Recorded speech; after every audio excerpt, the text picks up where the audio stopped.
Hi, this is the second video on how to financially survive the next few months, and I know it's getting a bit annoying, but your financial independence and your financial viability actually rests on a lot of stuff that is being talked about right now.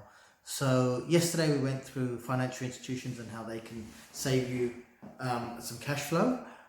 Today I'm going to say, look, if you owe anyone rent, then it's probably not a bad idea to have or start having the conversations.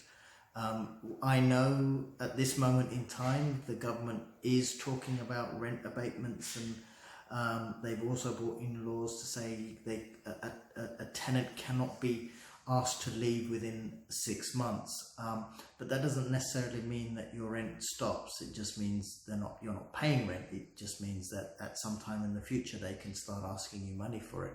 So you could be in a real financial strife in 6 months time, and they say, well, hey guys, you now need to pay us 6 months, and if you don't, we're going to kick you out.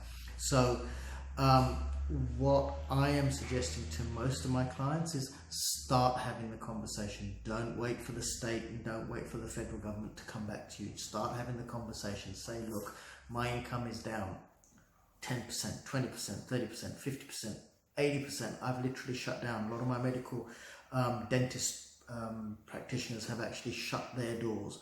So whatever it is, you then go to the landlord and say, hey, look, I've had the discussion with my accountant. I've done the calculations. I don't think I'm going to be able to pay you rent. Let's have a discussion. What can you do for us? And some of them will say, we'll give you some kind of holiday. Some of them will say, pay whatever you can. Some of them will say, no, we're not doing anything.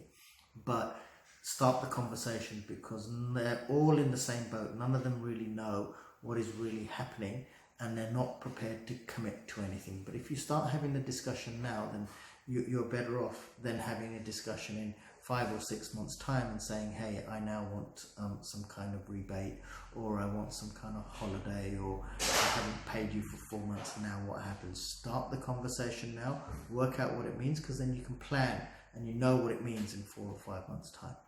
Hopefully that will help. Thanks, and have a great day.